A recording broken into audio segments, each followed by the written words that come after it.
First time I'm doing it in this way. If it goes well, I might make this a regular thing. For right now, just doing a little test. I wanted to also go live on Instagram, but I don't think that's possible at this present moment. But let me check if I can in the future. There's like quite a lot that's on my mind, and I feel that doing regular live streams may be a way for me to let this out and share. And then if anybody feels like watching this in the future, resonating with it, or maybe some people are here while I'm live, they might also resonate. Uh, I feel there's a lot that I kind of want to get into. The main point of today. Okay, yeah, we're live. We're live. We're here. Okay, it's working. Yeah, good, good, good. All right, I'll keep the phone away now for now. Okay. Yeah, why did I call this life and after? I was gonna call it life and death, but then part of me was like, that's a bit morbid, and I wasn't sure how the YouTube algorithm would behave to the word death. Um, yeah, recently I feel that there's been a lot of acceptance of death in my life, and this is a process that I want to kind of verbalize and share. Because death is a process that we all go through, and yet none of us seem to want to acknowledge it. It's like we all know that at one point our body will disappear and sort of dissolve into the ground, and so will everybody else who we know. But we kind of just pretend like that's never going to happen, that everybody we know is probably going to live forever and we're going to live forever and it's going to be amazing. Even though at the back of our mind, we know it's going to happen. So then when it does happen, it catches us off guard. And the life part, because I feel like I want to talk about celebrating life as well. So it's not just all like this nihilistic feeling of like hopelessness, but um yeah, I feel like having these kind of live streams, now that I have the space for it, the equipment, it makes sense to kind of share what I'm going through. And the reason I wanted to talk about specifically life and death in this live first live stream and this first version. Recently, I don't know if you've watched or saw that the Liverpool football player died, and he's from Portugal. He was driving his car, Diogo Jota. He's like his car just like the tire burst, and it like his car went on fire or something, and it was a crash. And that hit me like differently because, firstly, because I like, if you don't know, I'm a big football fan. And for me, I grew up, I was a Man United fan. So if I see like anything related to Liverpool, even though I don't follow football as much these days, like if I see anything Liverpool related, it just kind of would be like, uh, But when I saw that, I was like, that threw me off guard. I was like, wow, this young guy just got married a few days ago, living his life. And the thing that happened to him, like his tire bursting on the motorway, the same thing happened to me as well, like about 2 years ago. And I was very lucky that I was in the slow lane at the time. And as soon as it happened, there was like a place for me to pull over, and I pulled over straight away. And I remember when it happened, like I was actually driving to a festival with a bunch of people in the car, and they helped me to like replace the tire. And as we were talking about it, we were like, that could have gone like horribly wrong if I was like in the middle lane because my tire burst. I literally had to drive the whole way to the festival and back, which was like a 3-4 hour journey on like a spare tire, hoping that the thing didn't happen again. So when I saw that, and it just like brought me back to that own situation, and it can be like so personalized. And I was like, wow, yeah, what if like that, what happened went a different way? And it's very easy for something like that to happen to anybody. And then it's like, yeah, okay, we kind of go through our days expecting to live another day. We're like, okay, today I'm gonna do this, and tomorrow I'm gonna do that, and then the day after this, next week I got this, and the week after. But you know that at one point, the plans that we make, there's gonna be a point where you're not going to get to complete next week's plan because it's going to finish. And this is something that I'm starting to like really come to terms with, is like, if I had to exit the earth at this moment right now, like how would I feel about my life up until this moment? How would I feel about the impact that I've had, the people that I've connected with, the way that I've kind of shone my light into the earth? Like, do I feel it's been a productive? Has it been worth it? Has it been an experience that I can look back on and be like, yeah, I did what I came here for? Or will I feel like when we get to that point, like how would it even matter? Like, would it even matter what we think? Because it's like thoughts are present in this reality. Who's to say that we even think when we move on from this physical body? It's like maybe we move to a state beyond thoughts and thinking, and our experience of reality, as we dissolve into everything, becomes a whole nother version of reality that we're not even like, it's like so far beyond our comprehension that we can't even understand it. It's like trying to explain how the internet works to an ant. It's like it's not gonna, doesn't compute for their frame of reality. So yeah, I feel like these are the kind of things that have kind of been on my mind recently, and I want to share more of this. I'm not so used to just like sitting down and talking and just going off the freestyle. But I want to make this a habit, like live streaming, sitting here talking, and maybe even doing some kind of like reviewing stuff online, reviewing what's happening. Um, yeah, there's a couple of topics that I had in mind that I wanted to talk about today. The first one was about the death and the life situation, how I felt about that. Um, I'm based here in Portugal, and I feel like the last few years I've been quite um, connected with this conscious spiritual community and movement. And to be honest with you, I'm starting to get a little bit sick of it. I'm starting to get a little bit sick of maybe just the fakeness that I feel from a lot of people in it. And it came to a front recently through like an interaction that I had with somebody online, where like I could feel this guy's like fake fakeness and like posturing, and just like so disgusting, like this fake spiritual ego. And I think for me, like this like feeling of like superiority just because they have like a spiritual mask on, I'm kind of done with people like that. And I think for the last few years I've been kind of trying to not please those people but fit in with that crowd.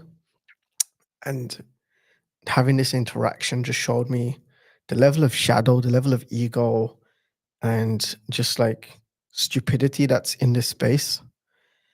And I feel that I don't need to go into details about it, but the main thing that came from me was like, so many people in this space have this problem when it comes to money.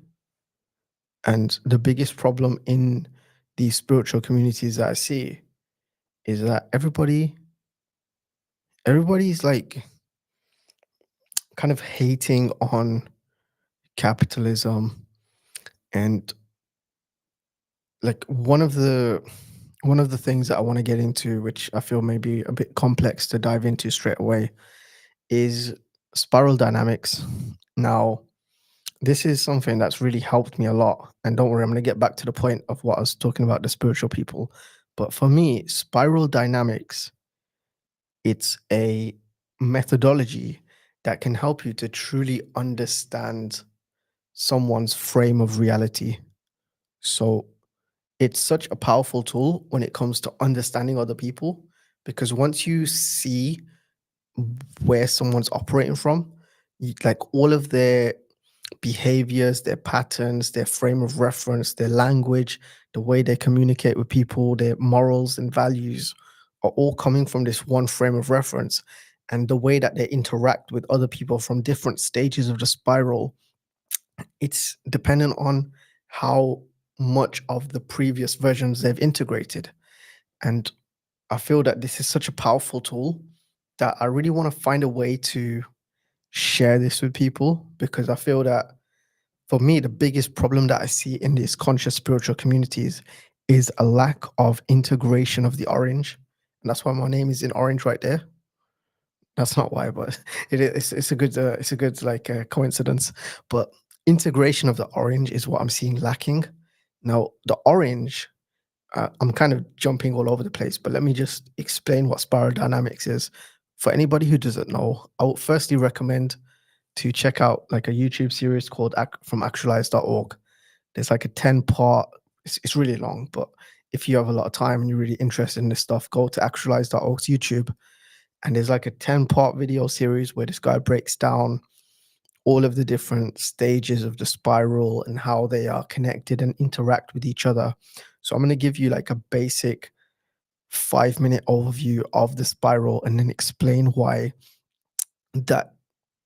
I'm going to try not to swear when I refer to that guy, but that guy's a fucking dickhead. But that dickhead from before who was just like such a I don't know what to describe him as. Like he's just such a NPC, like wannabe spiritual hippie.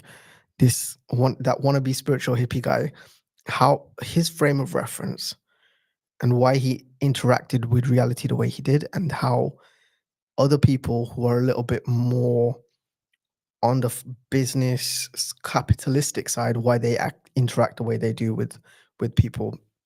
But yeah, there's like I'm gonna go to probably the most relevant part of the spiral, because it goes a few levels deeper, which are not so relevant to most of the people listening, which is I think one person. So it's just for me.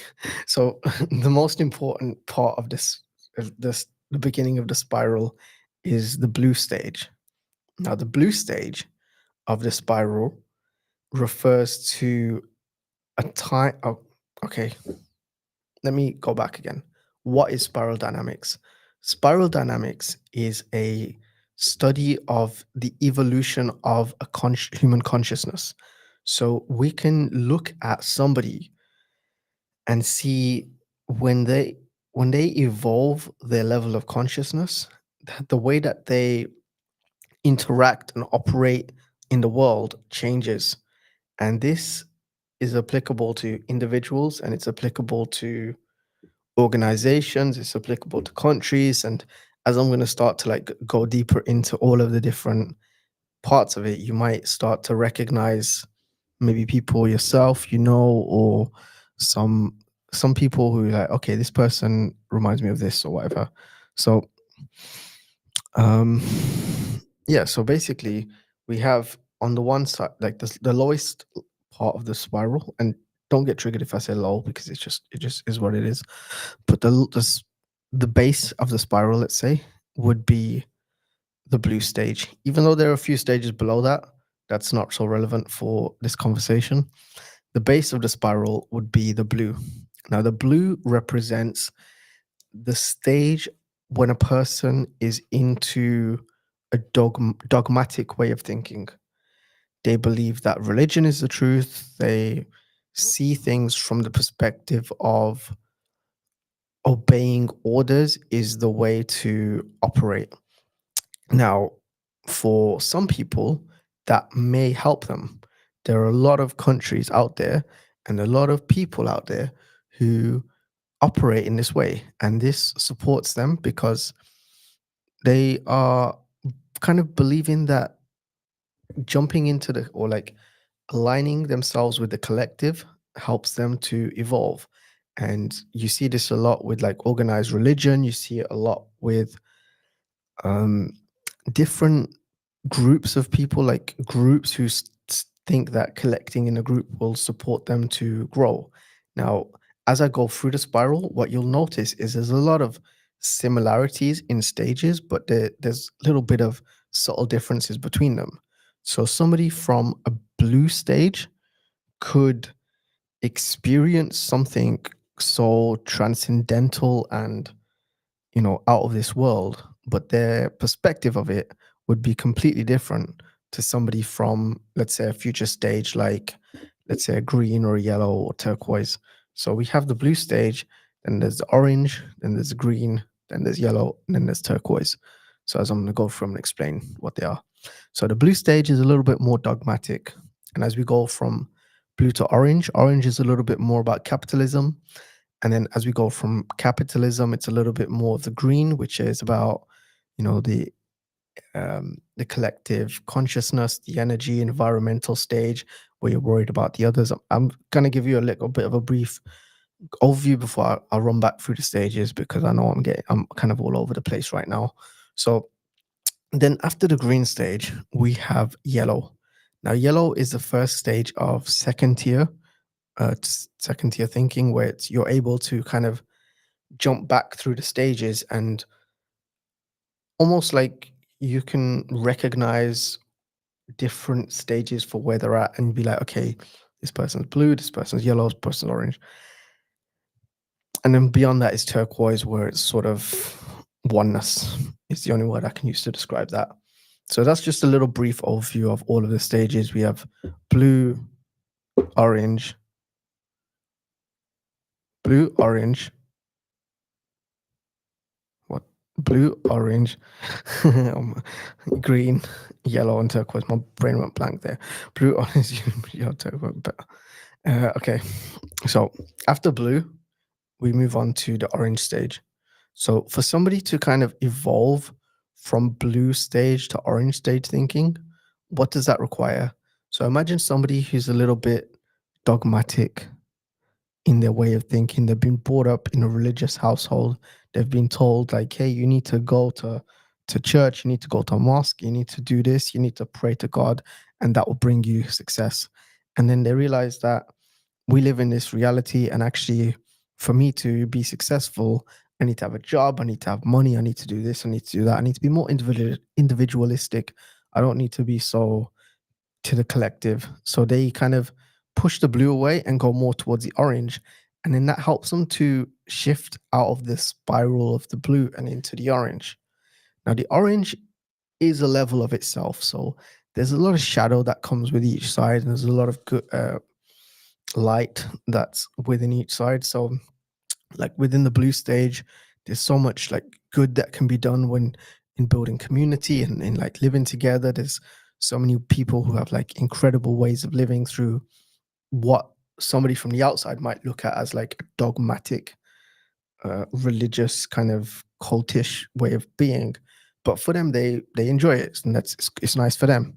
So when somebody shifts away from that and moves a little bit more to an individualistic way of thinking, a little bit more of a self-involved, or like kind of just focusing on getting money and improving yourself, it's like that can help you to elevate other aspects of yourself. You're going to learn new skills, you're going to become more of a leader. But then if you stay in that realm too much, you kind of will chase materialistic things, thinking it'll bring you joy and success and happiness. Because in the previous stage, you got that through religion, you got that through trusting in the government, you got that through trusting in whatever other large community that can hold you.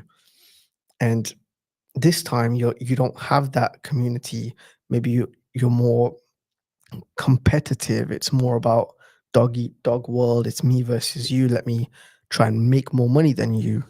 And even though that can serve you to shift you up to the next level of the spiral, it ultimately can leave you feeling like, okay, I'm lacking something. My life is lacking meaning. It's lacking purpose. And I feel like this is where a lot of people find themselves in the spiritual realm, not business. I mean, in people who are in like corporate worlds, they find themselves in this exact space where they're like, okay, I was told to, like make money, and money will bring happiness and bring me joy and bring me satisfaction. But actually, what I found is I've done this for a few months, and it's actually just not bringing me anything. It's not bringing me any joy. It's not bringing me any satisfaction, and I feel empty. And I feel that this is a way for anybody who's at that point in the orange. This is when some people start to look for spirituality. It's when they look for something outside of themselves, but they don't feel like going back down the spiral to blue and searching in like organized religion sort of way. They feel like, okay, it's time for me to evolve. It's time for me to uplift myself spiritually. I'm going to look for it through plant medicine. I'm going to look at it through, my own internal work, my inner journey. And this is when someone shifts more into the green stage, when we shift away from the individualistic way of thinking and more back to the collective. So we started with the collective with our blue, where it's more about family, it's more about religion, it's more about, dogma, it's school and work and this sort of like rigid way of thinking.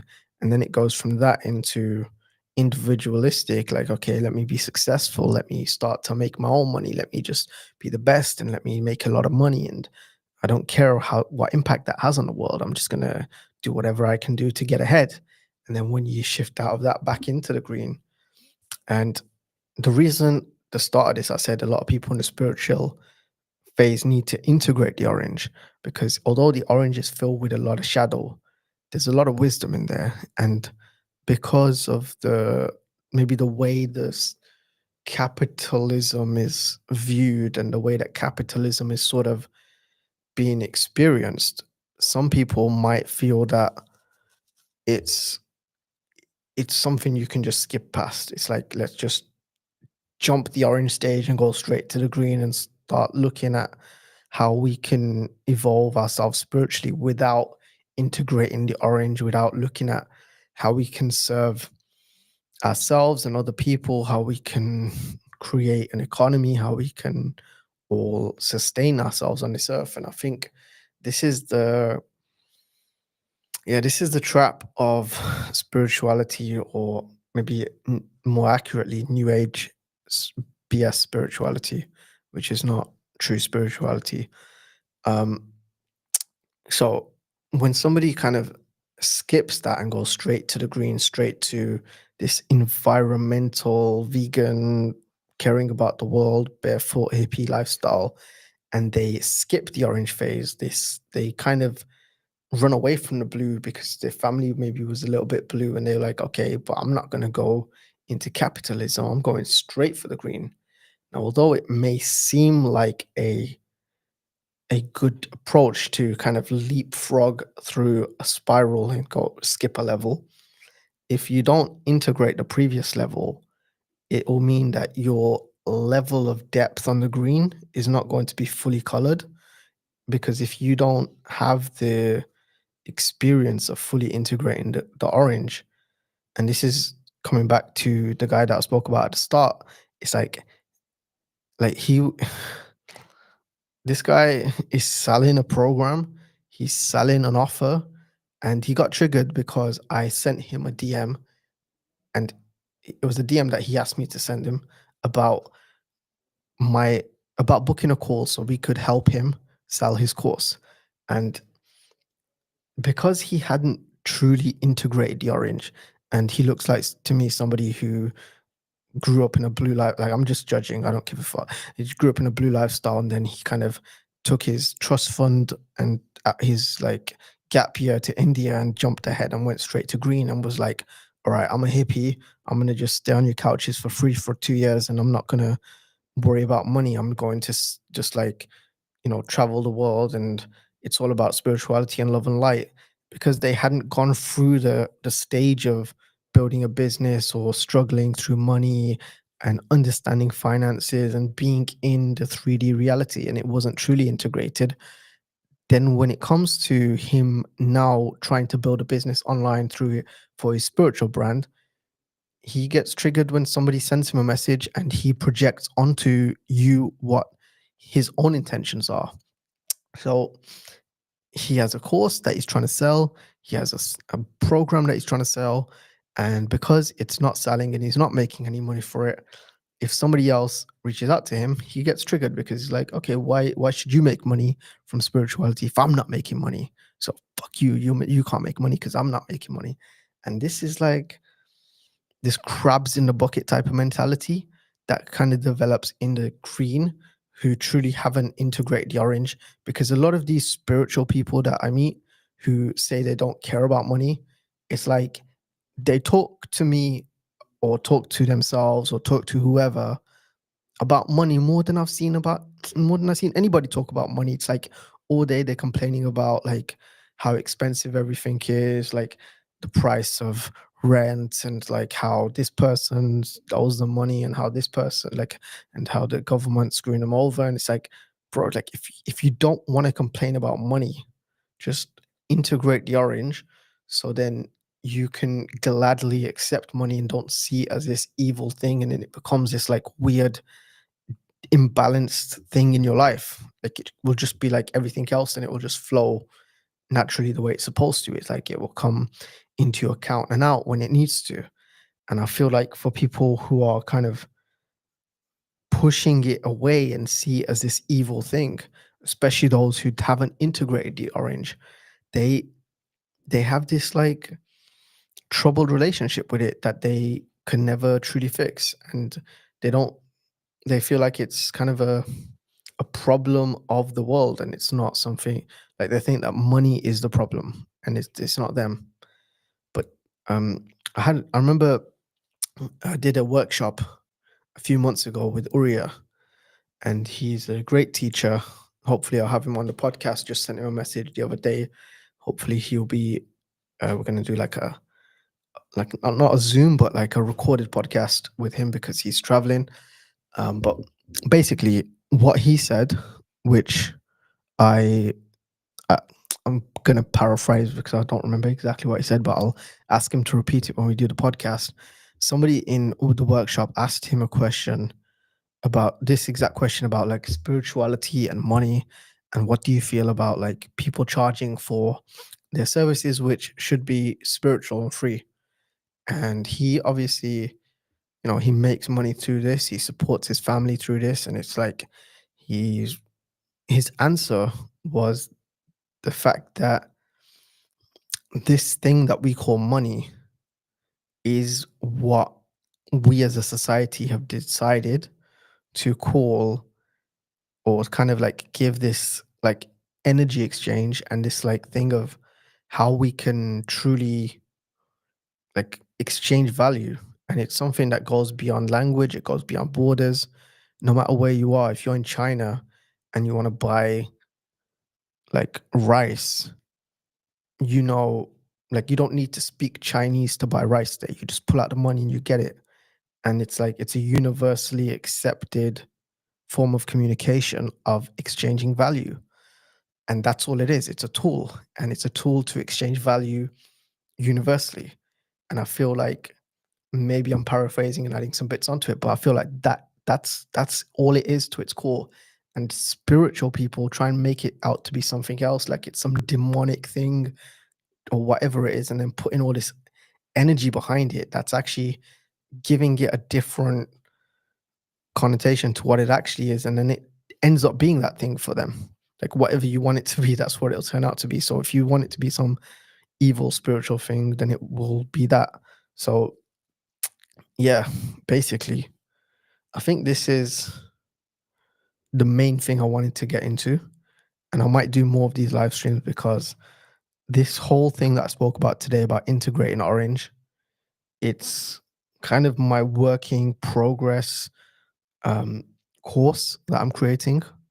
And I feel that there are so many people out there who could benefit from learning about spiral dynamics and learning how to truly integrate the orange. And the people who know about it know that it's what they need. So for anybody who is currently green, identify as like green, and you know that you need to integrate the orange, send me a DM on Instagram. It's Inspire with Shawnee and say I was one of the two people that watched your live stream on YouTube and Twitch. And yeah, get me a free session, because if you watched all the way to the end, I can offer you a free session for this integrating orange. But you would have to use the code word bubblegum green cherry. If you don't use that code word, you ain't getting a free session. Okay, that's it for today. This was a interesting test. We are closing off the live stream right now. See you.